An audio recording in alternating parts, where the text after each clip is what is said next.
राधे राधे मेरे प्यारे भाइयों बहनों माताओं व बंधुओं, संस्कार की बातें चैनल में आपका स्वागत है। बंधुओं, आज मैं आपको श्रवण करवा रही हूँ मोक्षदा एकादशी व्रत कथा, पूरन पूजा विधि और एकादशी व्रत का महत्व क्या है। बंधुओं, यदि आपने YouTube चैनल संस्कार की बातें अब तक सब्सक्राइब नहीं किया तो जरूर करें और बेल आइकन दबाना ना भूलें। बोलो विष्णु भगवान की जय हो। मोक्षदा एकादशी व्रत कथा। मार्गशीर्ष मास के शुक्ल पक्ष की इस एकादशी के व्रत को विशेष रूप से मोक्ष प्रदायक माना गया है। महाभारत के युद्ध में भगवान कृष्ण ने अर्जुन को गीता का उपदेश इसी दिन दिया। यही कारण है कि मोक्षदा एकादशी को गीता जयंती भी मनाई जाती है। आज भगवान कृष्ण के दामोदर रूप की पूजा की जाती है। इस व्रत का विधान भी उत्पन्ना एकादशी के समान है। धर्मराज युधिष्ठिर ने भगवान श्री कृष्ण से कहा, हे मधुसूदन, आप तीनों लोकों के स्वामी, सबको सुख देने वाले और जगत के पिता हैं। मैं आपको नमस्कार करता हूँ। हे देव, आप सबके हितैषी हैं, इसलिए मेरे इस संशय को दूर कीजिए कि मार्गशीर्ष शुक्ला एकादशी का नाम क्या है।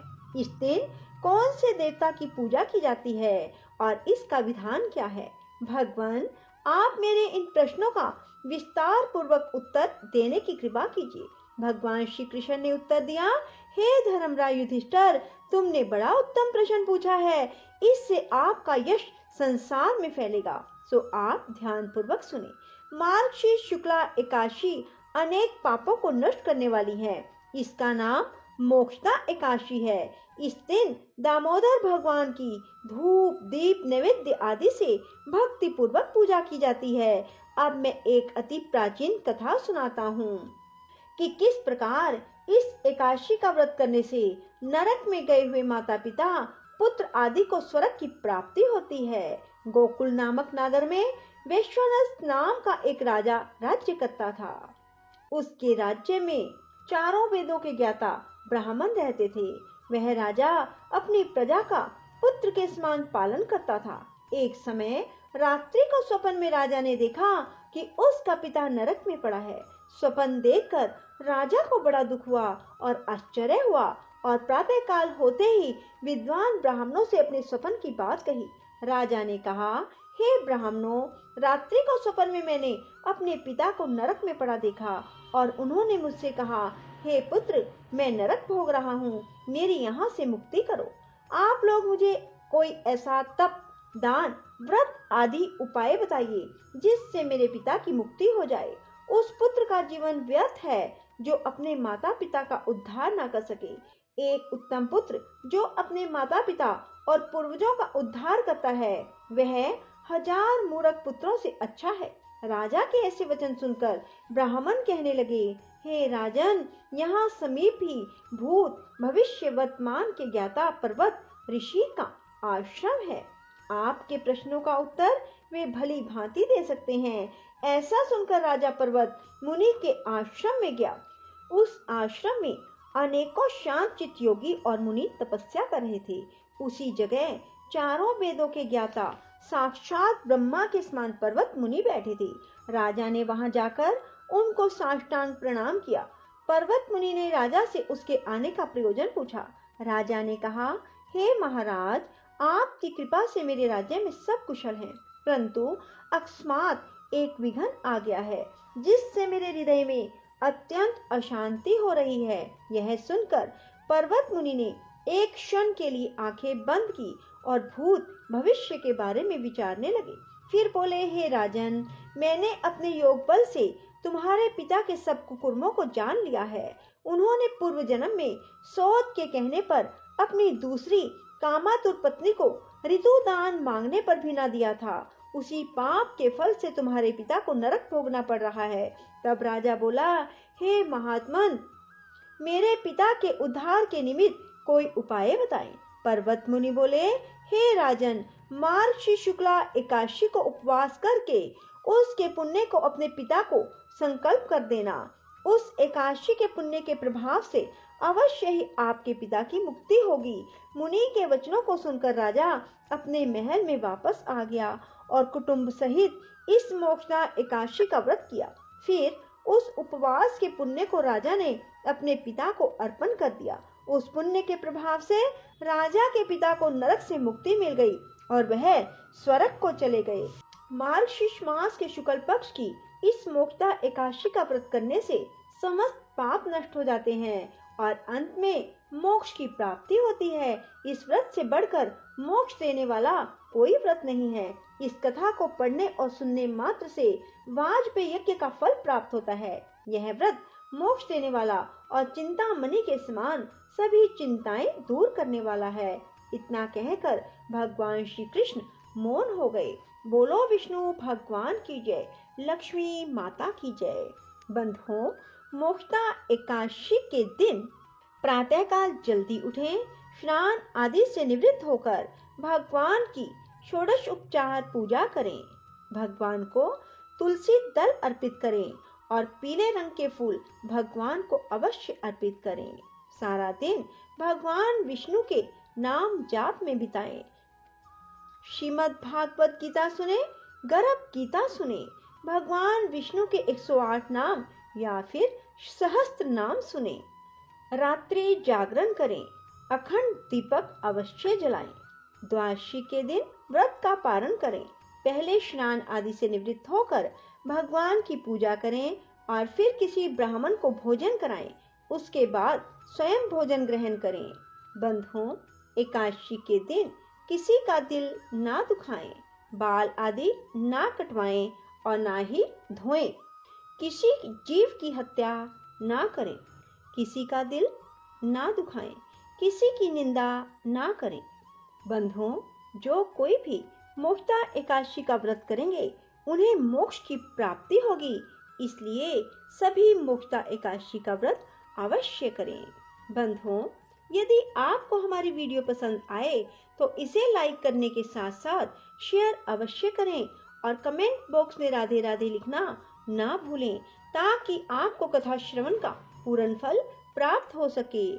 श्रीमन्नारायण नारायण हरि हरि, भजमन नारायण नारायण हरि हरि, श्रीमन्नारायण नारायण हरि हरि, भजमन नारायण नारायण हरि हरि, श्रीमन्नारायण नारायण हरि हरि, भजमन नारायण नारायण हरि हरि, श्रीमन्नारायण नारायण हरि हरि, भजमन नारायण नारायण हरि हरि, श्रीमन्नारायण नारायण हरि हरि, भजमन नारायण नारायण हरि हरि, श्रीमन्नारायण नारायण हरि हरि,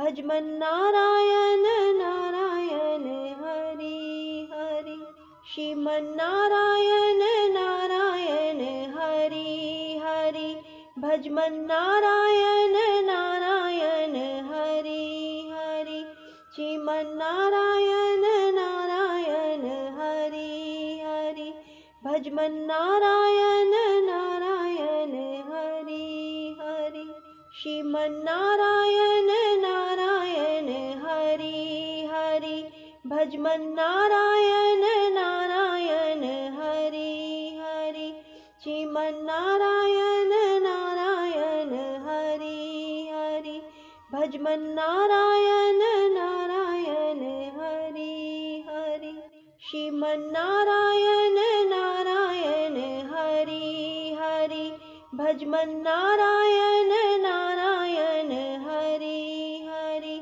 श्रीमन्नारायण नारायण हरि हरि, भजमन नारायण नारायण हरि हरि, श्रीमन्नारायण नारायण हरि हरि, भजमन नारायण नारायण हरि हरि, श्रीमन्नारायण नारायण हरि हरि, भजमन श्रीमन्नारायण नारायण हरि हरि, श्रीमन्नारायण नारायण हरि हरि, भजमन्नारायण नारायण हरि हरि, श्रीमन्नारायण नारायण हरि हरि, भजमन्नारायण नारायण हरि हरि, श्रीमन्नारायण नारायण हरि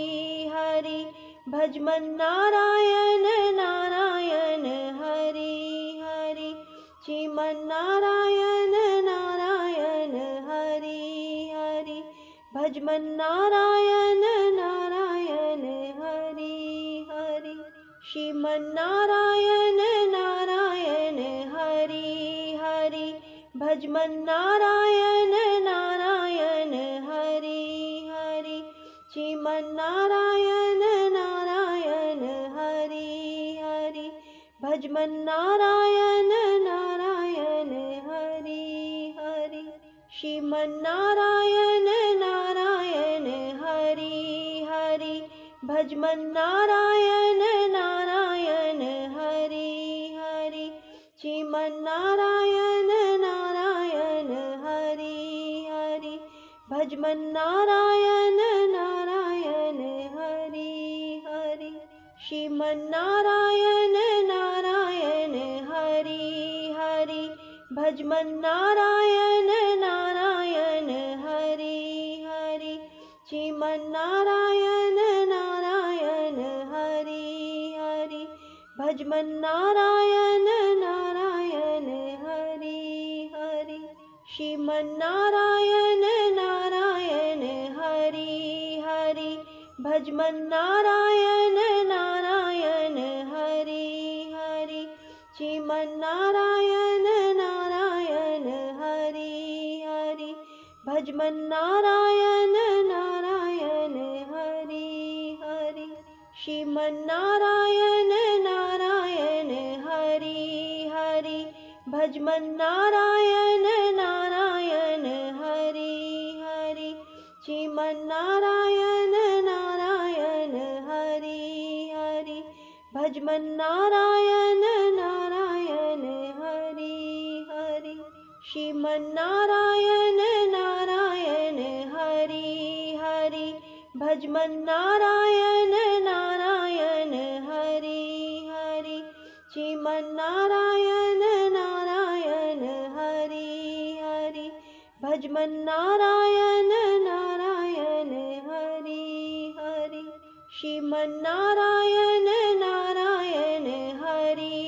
हरि, भजमन्नारायण नारायण हरि हरि, श्रीमन्नारायण नारायण हरि हरि, भजमन्नारायण नारायण हरि हरि, श्रीमन्नारायण नारायण हरि हरि, भजमन्नारायण नारायण हरि हरि, श्रीमन्नारायण नारायण हरि हरि, भजमन्नारायण नारायण हरि हरि, श्रीमन्नारायण नारायण हरि हरि, भजमन्नारायण नारायण हरि हरि, श्रीमन्नारायण नारायण हरि हरि, भजमन्नारायण नारायण